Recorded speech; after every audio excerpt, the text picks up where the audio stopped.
Selamlar, bu videoda sizlerle birlikte EFC 26'ya şöyle bir göz atacağız. Fragmanı geldi biliyorsunuz ve haberler var, bomba haberler var. Onlardan sizlere bahsedeceğim. Hemen fragmanı sizlerle birlikte seyredeceğiz. Ama fragmanı durdurarak seyredeceğim. Çünkü hem telif yememek için hem de size detayları teker teker anlatmak istiyorum. Yakalayabildiğim kadar detayları da size anlatacağım. Güzel haberler var. EFC 26 hakkında bayağı bir iyi bomba haberler var.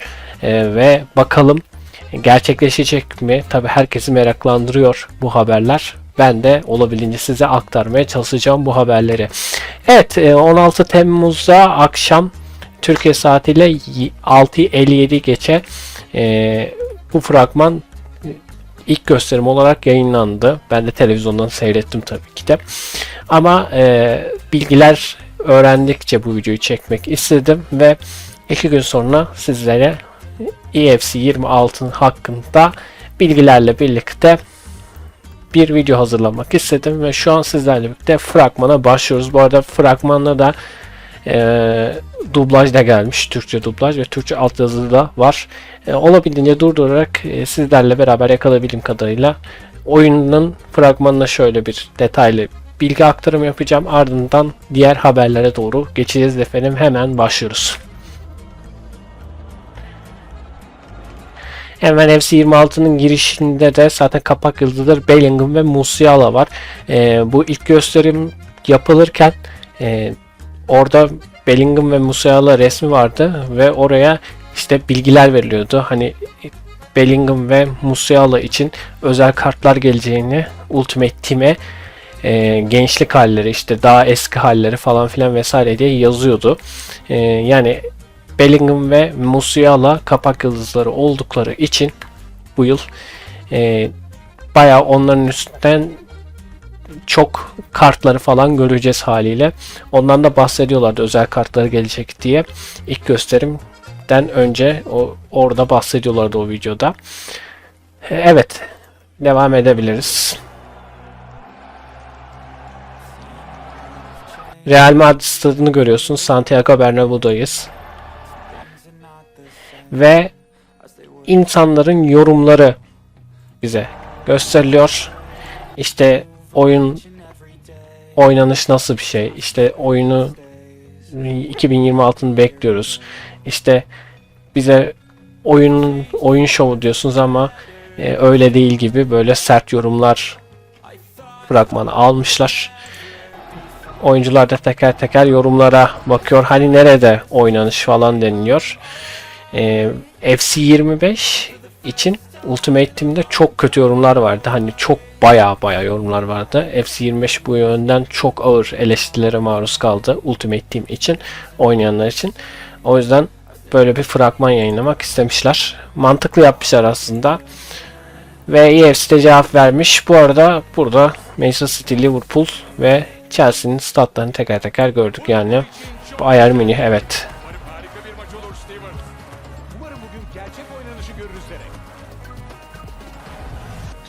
Burada topa dokunma senaryosunu gösteriyor.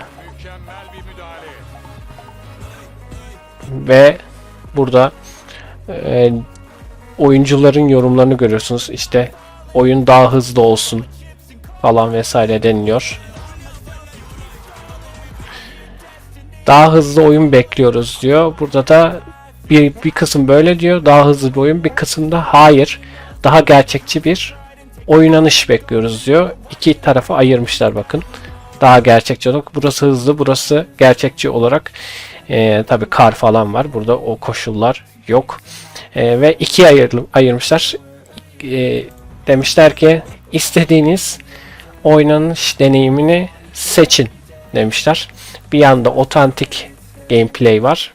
Bir yanda da diğer kompetitif gameplay var. Biri hızlı, diğeri daha gerçekçi oynanış şeklinde.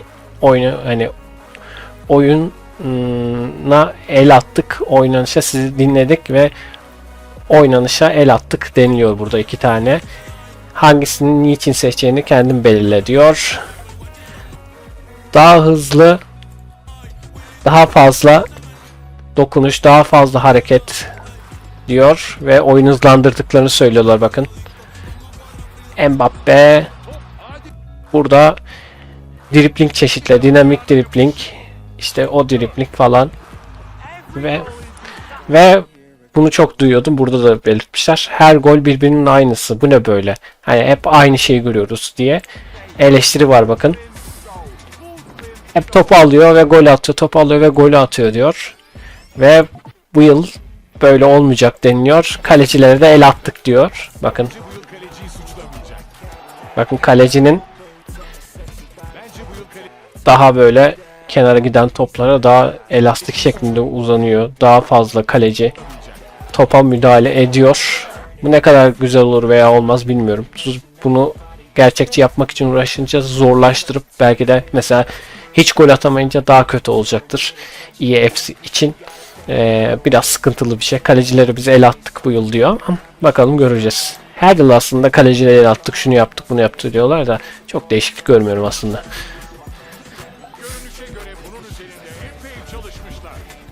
Evet, yeni oynanış şeyleri, paslaşmaları. Bu da elastiko geçişler, çalımlar. Şu güzel. Gerçekten de şu bayağı iyi. Bu bayağı iyi.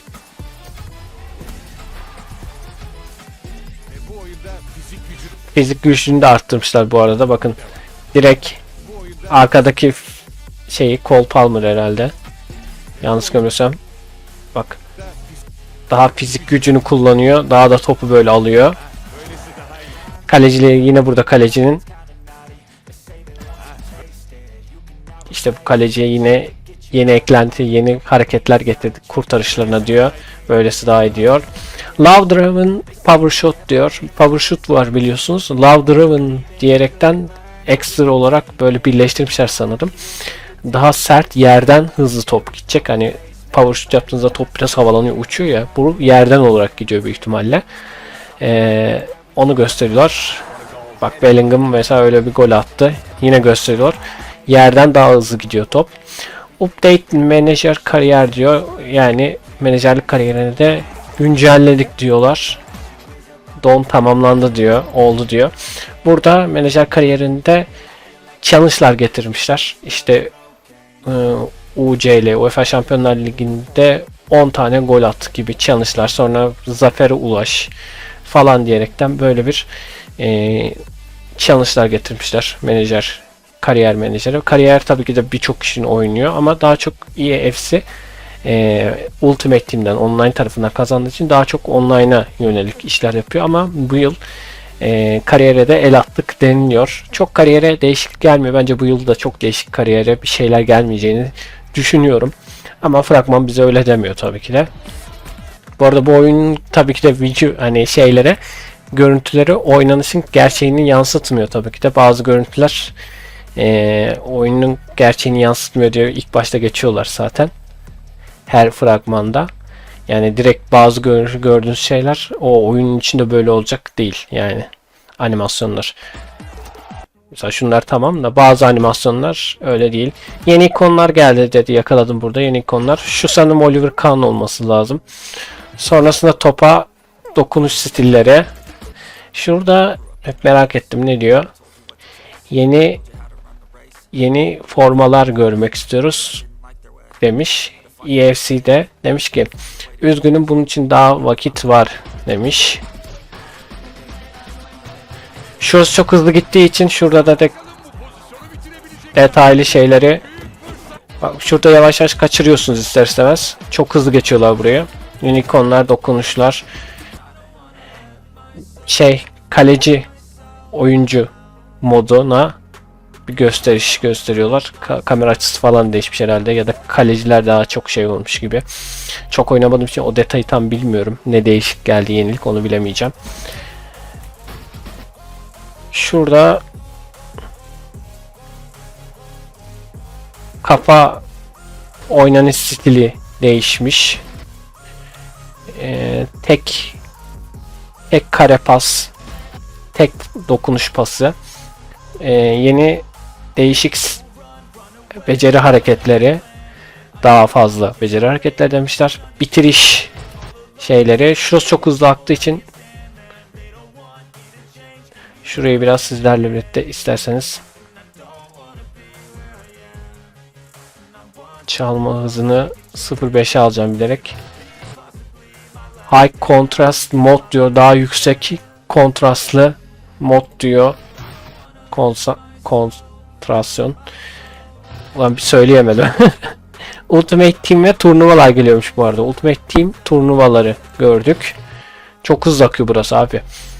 Oyuncu rolleri geliyormuş. Yeni oyuncu rolleri. Sanırım onlar daha değişecek. İşte farklı oyuncu rolleri gelecek sanırım. İşte mesela sahte 9'du. İşte o biliyorsun sahte 9. Bilmem toplu oynayan defans. İleri çıkan sol bek, zırt pırt diye bu roller vardı. O rollere daha farklı roller getirdik diyor. Burada oyun stilini değiştirmişler. Ondan bahsediliyor. Manager Market diye bir şey gelmiş bu arada. Manager Market diye, onu ben de merak ettim açık konuşmak. Manager Market üzerinden oyuncu şeyini değiştirecek bir şeyler var herhalde. Manager Market durumu var. Şurada artık şeye geçebiliriz herhalde, hızlı. Tam normal. Ve penaltı. Bak nota actual gameplay diyorlar ve Zlatan geliyor. Zlatan İbrahimovic. Bu benim çok şaşırdım aslında. Diğer futbollarda olsun, şu anki futbolda olsun, EFC'de olsun falan. Zlatan'ın kartını niye getirmediler bu zamana kadar? Zlatan bence çok iyi bir oyuncu, biliyorsunuz. Çok değişik golleri olan, dünyada farklı bir oyuncu. Onun kartının bu zamana kadar kimse getirmemiş olmasına şaşırdım açık konuşmak. Bu beni şaşırtmıştı ama EFC 26'nın da Ultimate Team kapak resmi de Zlatan olacak ve Zlatan geçti. Zlatan'ı Paris'e almışlar. Doğru. Milan'la anlaşmaları olmadıkları için Zlatan'ı Paris'te gösteriyorlar. Niye ki acaba diyordum. Şu an fark ettim. Biliyorsunuz Milan'la anlaşamadı.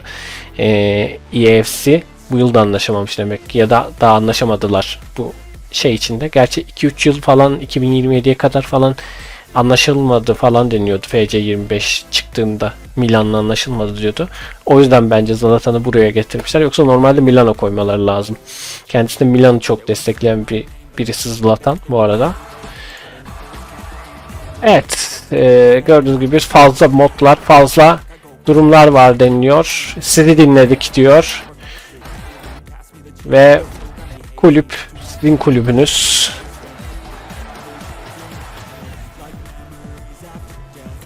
Evet, 26 Ağustos'a kadar ön sipariş var ve ön siparişte biliyorsunuz Ultimate sürüm ve standart sürüm var. Ultimate sürümünde alırsanız da size farklı özellikler veriyor. Bunlardan en başı yıllardır bildiğiniz 7 gün önce oynama. Oyun yani 7 gün önce aldığınızda 19 Eylül'de oyunu oynamaya başlıyorsunuz. Sanırım oyunun kendisi de 26'sında çıkıyor bildiğim kadarıyla. Yanlış söylemiyorsam. Bu arada şurada bunu da söylüyor. 6000 FC points diyor. 2 ay boyunca ay olarak ilk ay 3000 FC points verecekler. İkinci ayda da 3000'i verecekler. 2'ye ayırmışlar bu arada ve sezon 1 Premium Pass. Hani sezon 1 o şey mi acaba? Aynen, sezon Premium Pass. Hani SP aldıkça o bir tane yer var. Orada Premium Pass var. Orada açıyorsunuz ya, alıyorsunuz. Oranın da Premium'unu verecekler. Normal ödüllerini alıyordunuz. Bu sefer Premium'u almak için ya 500.000 jeton veriyordunuz ya da işte 1000 miydi? FC point veriyordunuz.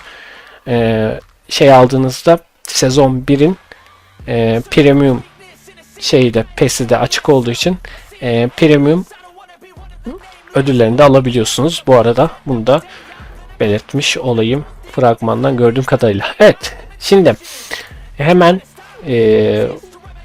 fiyatlandırmalara geleceğim. Şu an için fiyatlandırma $70 olarak çıkıyor hep zaten oyun. Ve EFC PlayStation'da standart sürümü $3000 Yani 4000 değil, 4000 lira. Hayır pardon yo dur, bu ne? Tam şeye hakim olmadığım için bilemiyorum şu an. EA Play ile 3600, burada da 4000 lira. Bu 4000 lira büyük olan tabii ki de Ultimate sürümdür. Bu da düz sürümü 3600'müş. Yani sanırım hep aynı çıkıyor PlayStation'a. PlayStation'da biraz fiyatlar yükseliyordu ama bu yıl sanki biraz fiyatlar pek o kadar yükselmemiş gibi geldi bana, bilmiyorum.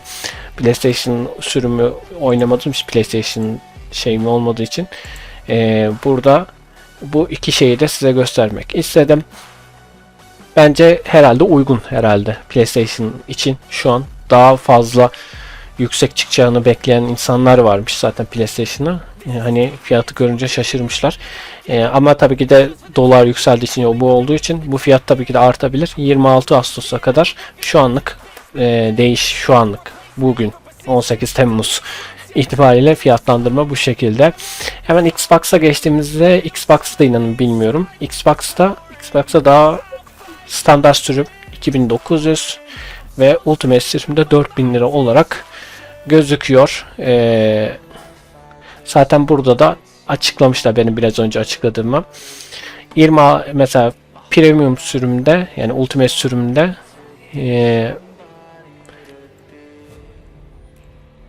bu ikon oyuncu öğesi falan filan deniliyor aslında. İşte EFC 25'te satılamayan Ultimate Team 5'ten bir oyuncu seçimi ikon oyuncu öğesi alabiliyorsunuz. 26'yı sipariş ettiğinizde. Ayrı satılır falan yazmışlar. Orayı detayı bilmiyorum. Herhalde bu ikonu satın alabiliyorsun. İkonu satabiliyorsunuz. Burada satılamaz şeklinde var. 25'te size oyuncu geliştirmeyle 5 oyuncudan bir tane ikon seçme hakkı veriyor ve bunları satabiliyorsun, ama EFC 26'da da size bir ikon veriyor, ikon oyuncusu, o satılamıyormuş. Öyle yazıyor burada anladığım kadarıyla. Ultimate sürüm ön sipariş teklifi şunu içeriyor: 7 gün önceden 19 Eylül'de oynamanız. Dediğim gibi 1. sezon premium bileti, o ödülleri de alabiliyorsun. Ultimate sürümde ayrıca 2 ayda dediğim gibi 6000 FC points, düşündüğüm gibi 3-3 şeklinde 3000 şeklinde FC points verecekler. Bir ek Ultimate Team oyuncu geliştirme bölmesi ve standart sürüm clubs ve kariyer içerikleri falan deniliyor. Bu şeyde standart sürüme geldiğimizde de standart sürümde size yine 92 gen ikon ayrı satılamayan, yani burayı tam anlamadım ama EFC 25'te size 92 artı gen ikon verecekmiş. Şu an FC 25'e gelecek ödüller. Hem FC 25'e ödüller veriyor, hem de FC 26'da da size başladığınızda verecek ödülleri söylüyor burada. Hem 25'ten de alabiliyorsun, oynamaya devam edin diyerekten kıyak geçmişler orada. Clubs ödülleri: bir model açma malzemesi, 10 maç için 2 çift AXP malzemesi veriliyormuş. Kariyer ödülleri olarak da 3 ikon kariyer oyuncusu, teknik direktör kariyerinde işe alınabilecek 5 yıldızlı antrenör, teknik direktör kariyerinde işe alınabilecek 5 yıldızlı genç yetenek avcısı, teknik direktör canlı görev içeriği falan deniliyor. Bu detaylar çok hakim değilim. Oralar biraz karışmış olabilir. Şimdi yavaş yavaş bomba haberlere doğru geçiyoruz. Steam'e geldiğimizde, Steam'de oyun standart sürümü 2824 lira ve Ultimate sürüm için sürümde 4035 lira şeklinde bizi karşılıyor. EFC 26 Steam'de.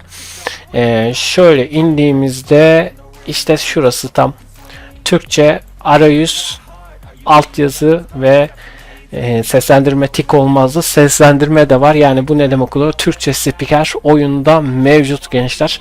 Türkçe spiker de hani dediler yanlış mı yapıldı acaba, Steam yanlış mı girdi tiklemesi falan, ama bunu doğrulamışlar. Yani Türkçe spiker oyuna gelecek gençler. Türkçe spikerin olması bir yandan iyi, bir yandan kötü. Biliyorsunuz son önceki çıkan oyunlarda, başka futbol oyunlarında spikerlerin böyle robot şeklinde yapay zekayı söylettirmişler. Hiçbir böyle duygu, söylem, coşku falan hissettirmediği için insanlar beğenmedi haliyle. Daha robot kaçtığı için ve Bu yönden bence robotik kaçma durumu olur mu olmaz mı hiçbir fikrim yok. Çünkü FC daha öncesinde FIFA bir online oyun çıkarmış, FIFA Online 4. Onunla mesela Türkçe seslendirme, Türkçe spiker falan getirmişlerdi. O fena değildi, Türkçe spiker. Bu FC 26 için o şekilde mi? FIFA Online 4'teki gibi mi acaba seslendirme çalışmaları yapıyorlar? Yoksa diğer önceki diğer oyunlardaki gelen Türkçe spikerler gibi mi olacak? Hani sadece ses olacak. Onu yapay zekayı söylettirip koyacaklar. O şekilde mi olacak, yoksa hani gerçek bir FIFA Online 4'teki gibi spikerler başa geçip hemen böyle nasıl İngilizce sürümünde daha coşkuyla anlatıyorlar. Fragmanda duyuyoruz mesela yabancıların.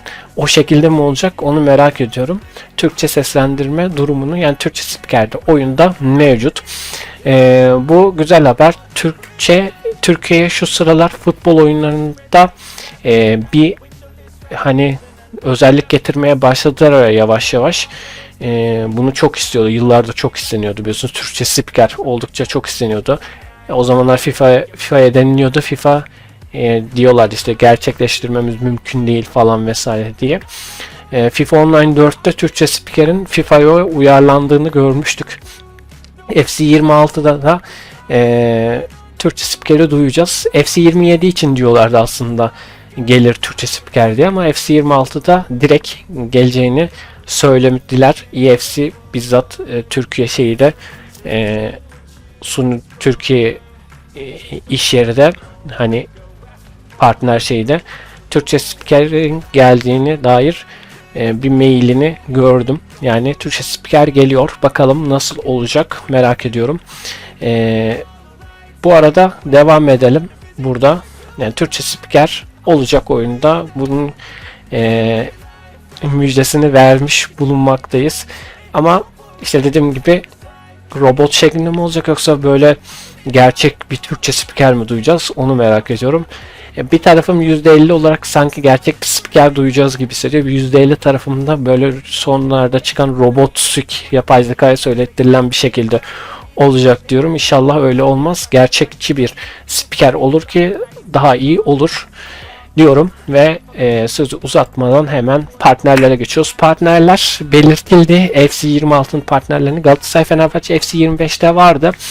UFL oyununda Beşiktaş çıktığı için bu yıl herhalde alamadılar FC 25, ama FC 26'da Beşiktaş'ı da partner olarak aldı. Bu ne demek oluyor? Yani Galatasaray ve Fenerbahçe'nin stat formalar gelmişti. Oyuncuların yüzleri birbirlerine daha gerçekçi benzetilmeye çalışılmıştı. Aynı şey Beşiktaş'ın içinde geçerli. Oyuncuların yüzleri, formaları ve stadcı mevcut olacak artık. Beşiktaş, Fenerbahçe, Galatasaray, yani 3 büyüklerin bizim ligimizde partnerlik olduğu için hem stadı hem formaları hem de oyuncu yüzleri birebir benzetilmeye çalışacak. Hatta şöyle bir şey deniliyor. FC 26'da Galatasaray, Fenerbahçe ve Beşiktaş'ın gerçek oyuncu yüzleri olacak diyor. Hani benzetilmek değil de gerçek oyuncu yüzleri gelecek deniliyor. Böyle bir durum var. Şu anlık büyük bir bomba olarak söyleniyor. Bilemeyeceğim artık, gerçek oyuncu yüzleri gelir mi gelmez mi? Birebir benzetmeye yine giderler mi? FC 25 gibi olur mu olmaz mı bilmiyorum, ama eğer olursa çok iyi olur.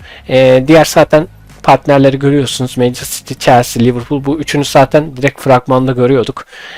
Tottenham, Bayern Münih, Real, sonra Atletico, Roma, Juventus, Napoli, Paris, Lyon, Marsilya, Rangers, Celtic, Beşiktaş, Fenerbahçe ve Galatasaray partnerlik durumunda. FC 26'da Juventus'la bir ara alamıyorlar. Juventus'la bir e-futbol alıyordu. Bir FIFA alıyordu derken onu da artık almışlar. Roma'da öyle oluyordu. Roma'da var.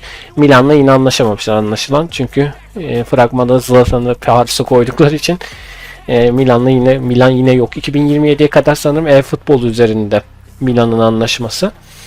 O lisans e-futbolda olduğu için yine lisanssız gelecek FC 26'ya da Milan. Bir takım daha vardı. O takım da herhalde Lazio muydu? O da herhalde öyle gelecek. Lisanssız şekilde.